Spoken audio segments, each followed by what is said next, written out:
আলাইকুম ওয়া রাহমাতুল্লাহি ওয়া বারাকাতুহু। একটি গুরুত্বপূর্ণ সংবাদ, সেনাপ্রধান ওয়াকারুজ্জামান যে কোনো সময় হাউস অ্যারেস্ট হতে পারেন। হাউস অ্যারেস্ট হওয়ার পিছনে কারণটা হলো তিনি ইতিমধ্যে শেখ হাসিনার সাথে বহুবার কথা বলেছেন। সম্মানিত ভিউয়ার্স, আসসালামু আলাইকুম ওয়া রাহমাতুল্লাহি ওয়া বারাকাতুহু। আপনাদের মাঝে নতুন একটি ভিডিও নিয়ে উপস্থিত হলাম। দর্শক মণ্ডলী, আপনাদের খুবই গুরুত্বপূর্ণ ভিডিও দেখাতে চলেছি, আপনারা সম্পূর্ণ ভিডিওটুকু ধৈর্য সহকারে দেখবেন। দর্শক মণ্ডলী, ইতিমধ্যে সামাজিক যোগাযোগ মাধ্যমে একটি ভিডিও ছড়িয়ে পড়েছে। সেই ভিডিওটুকু আপনাদের মাঝে আমি উপস্থাপন করব যে আমাদের সেনা প্রধান ওয়াকারুজ্জামান তিনি নাকি সাবেক প্রধানমন্ত্রী শেখ হাসিনা তার সঙ্গে প্রায় ফোনে কথা বলেন। এই ফোন কল নাকি রেকর্ড হয়েছে। এই বিষয় নিয়ে অনেক গুরুত্বপূর্ণ আলোচনা করেছেন এক সেনা কর্মকর্তা।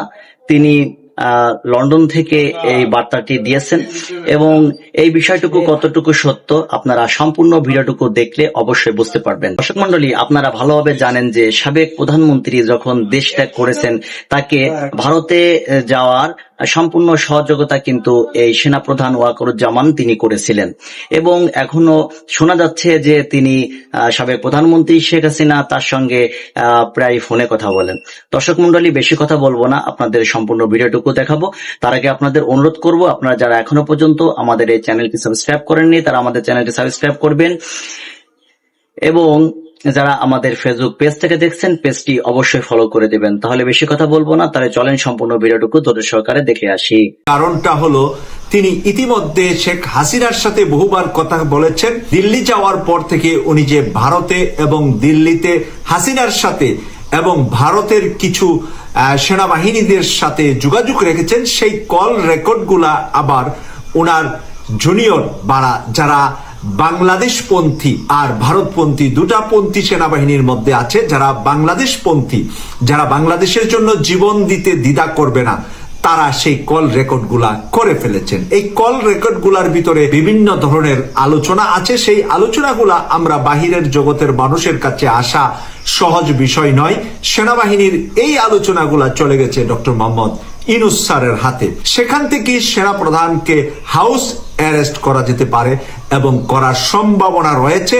তারপরে ভারপ্রাপ্ত অথবা সেনাপ্রধান নতুন হিসাবে যিনি এর মধ্যে সিনিয়রিটি আছে এবং দেশপ্রেমী আছে, সেখানে তাকে হয়তোবা নিয়োগ দেওয়া যেতে পারে বা হতে পারে। প্রদর্শক, সেই দ্বন্দ্বটা অনেক দূর এগিয়ে গিয়েছে।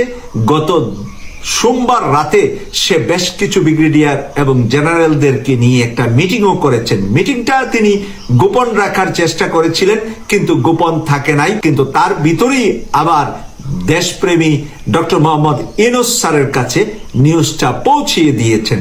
তো এই সমস্ত কারণে সেনাপ্রধান ওয়াকারুজ্জামান হয়ে গিয়েছেন সন্দেহের চোখের কাঁটা। এখন সন্দেহের চোখের কাঁটা এই কারণে উনি যেই কাজগুলা অতীতে করেছেন, শেখ হাসিনার থাকা অবস্থা পর্যন্ত আমরা অনেকেই ভুলে গিয়েছিলাম 5 তারিখে উনার অবদান আছে মনে করে। কিন্তু 5 তারিখের পরে যে উনি শেখ হাসিনার সাথে নিয়মিত যোগাযোগ রাখা, সেই কল রেকর্ড থাকার পরে ওনার প্রতি সন্দেহের পরিমাণটা বেড়ে গিয়েছে। এরই মাঝে ওনার কিছু বক্তব্য, ওনার কিছু কথাবার্তা ভেরি স্মার্ট হতে গিয়ে ভুল করে ফেলেছেন। অনেক নিজেকে স্মার্ট ভাবানোর চেষ্টা করেছেন। জাতির সামনে আঙ্গুল তুলে কথা বলাটা জাতি ভালোভাবে নেননি। কারণ জাতিকে দিক নির্দেশনা দেওয়া, রাজনৈতিক দলগুলাকে ধমক দেওয়াটা সেনাপ্রধানের কাজ নয়। কারণ রাজনৈতিক দলের ভিতরেই লুকিয়ে আছে বাংলাদেশের 18-20 কোটি মানুষ, যাদের ট্যাক্সের টাকায় ওনার গায়ের জামাটা, ওনার হাতের পেন্সিলটা সবকিছু কেনা হয়, ওনার রেশনটা, ওনার ঘরের খাবার, ওনার বাহিনীর সকল খরচ বহন করে জাতি। তাই এই জাতির সাথে আঙ্গুল তুলে কথা বলার মতন জাতি এই মুহূর্তে নয়। এই মুহূর্তে না বলে উনি যদি শেখ হাসিনার সময়ে আঙ্গুল তুলে কথা বলতেন, তাহলে আজকে এই জাতি উনাকে মাথায় নিয়ে হাঁটতো। কিন্তু শেখ হাসিনার সময় উনি ছিলেন একটি পোষ্য বিড়ালের মতো। পোষ্য বিড়ালকে যেই খাবার দেওয়া হয় সেই খাবারই খান, কিন্তু বিড়াল শুধু মেও মেও করে পাশে ঘুরেন খাবারের জন্য। খাবার ছাড়া বিড়ালের আর কোনো চাহিদা থাকে না। কিন্তু সেই সেনাপ্রধান বিড়াল থেকে সিংহ বা বাঘ হওয়ার জন্য যে প্রতিযোগিতাটা শুরুতেই করছেন, এই প্রতিযোগিতায় উনি আবারও বিড়াল হচ্ছেন ডক্টর মোহাম্মদ ইউনূসের। ডক্টর মোহাম্মদ ইউনূসের সামনে উনি যা কথা বলেছেন, সেই কথাগুলা আমেরিকা, জাতিসংঘ, ফ্রান্স, জার্মান, পশ্চিমা বিশ্ব সহ যে ইউরোপিয়ান ইউনিয়ন, অস্ট্রেলিয়া, নিউজিল্যান্ড ভালো চোখে দেখছে না। কারণ সেনাপ্রধান ওয়াকারুজ্জামান উনি যে পুরাতন ওই সেই আগেই ভালো ছিলাম বিষয়টা উনি নিয়ে আসার বারবার চেষ্টা করছেন। আর বাংলাদেশে কিছু উপদেষ্টা এবং কিছু রাজনৈতিক ব্যক্তিদের সাথেও এই বিষয়ে লিয়াজু করছেন, বিভিন্ন সময় বৈঠক করছেন, বিভিন্ন সময় কথা বলছেন, বিভিন্ন চলাফেরার মাধ্যমে কারো সাথে চা বৈঠকে কি বলেছেন সেইগুলারও রেকর্ড এখন বাংলাদেশের সরকার প্রধান ডক্টর মোহাম্মদ ইউনূস স্যারের কাছে, অথবা ডক্টর মোহাম্মদ ইউনূস স্যারের পাশের একেবারে ঘনিষ্ঠ বাজনদের কাছে আছে। যার কারণে এখন এই সেনা প্রধানের উপর বিশ্বাস, ভরসা বাংলাদেশের মানুষের করা অসম্ভব হয়ে দাঁড়াচ্ছে।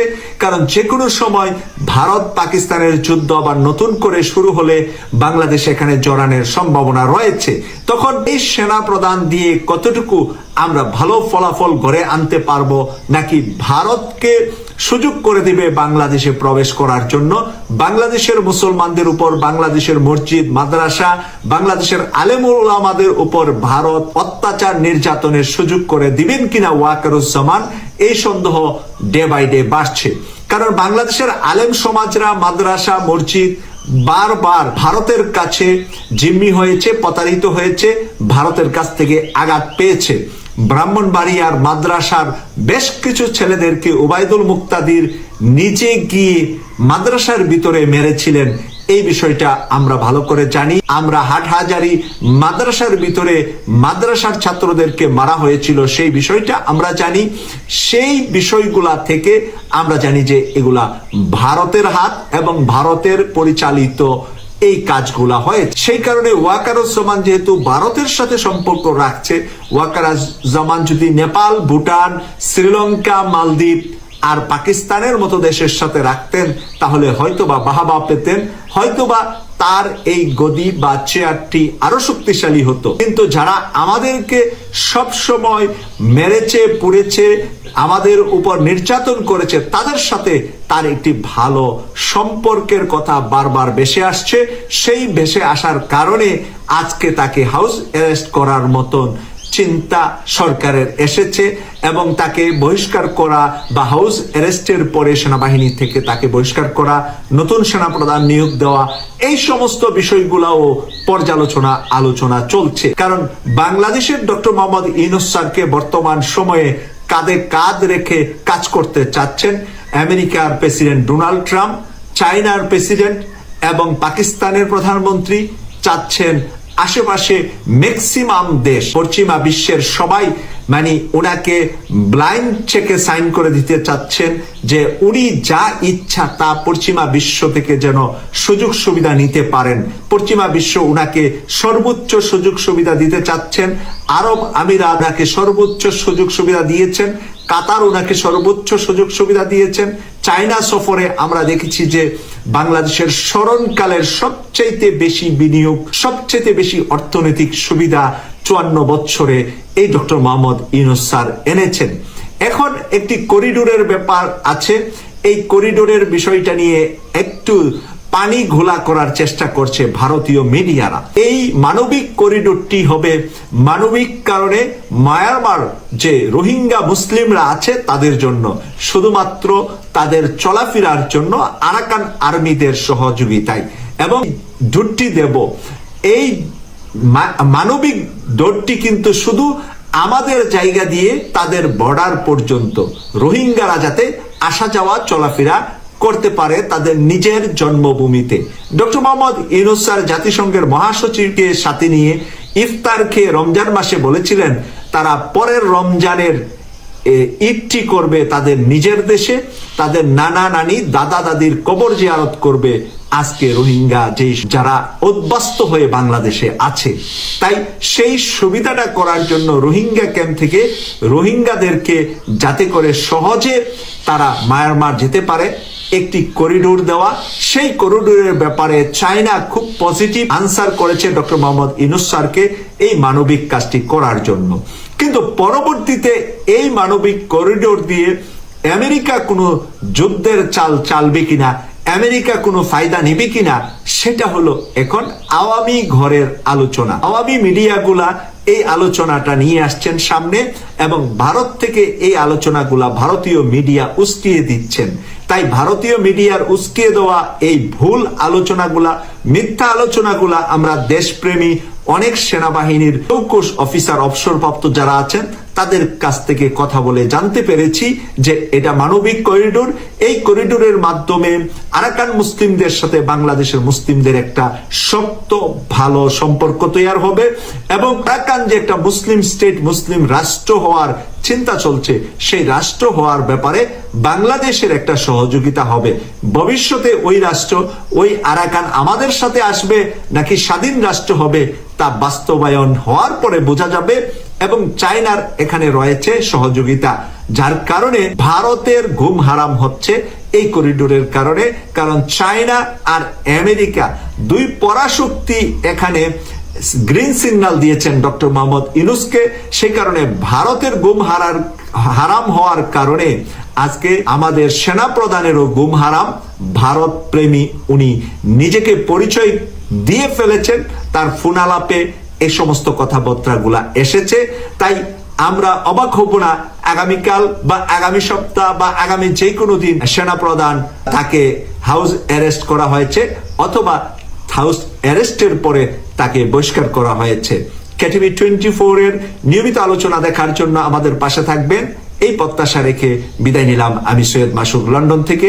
আল্লাহ হাফেজ। এত সময় ধরে আপনারা সম্পূর্ণ ভিডিওটুকু ধৈর্য সহকারে দেখেছেন, সেই জন্য আপনাদের অসংখ্য ধন্যবাদ। দর্শক মন্ডলী, আপনারা ভিডিওটুকু দেখে অবশ্যই বুঝতে পারছেন যে এই বিষয়টুকু কতটুকু সত্য। ওয়াকারুজ্জামান তিনি সাবেক প্রধানমন্ত্রী শেখ হাসিনার সঙ্গে কি ফোন আলাপে কি কথাবার্তা হয়েছে বা তিনি কথাবার্তা বলেছেন কিনা আপনারা ভিডিওটুকু দেখে অবশ্যই বুঝতে পারছেন। দর্শক মন্ডলী, তাহলে আজকের মতন ভিডিও এখানে শেষ করছি। সকলে ভালো থাকবেন, সুস্থ থাকবেন। আল্লাহ হাফেজ।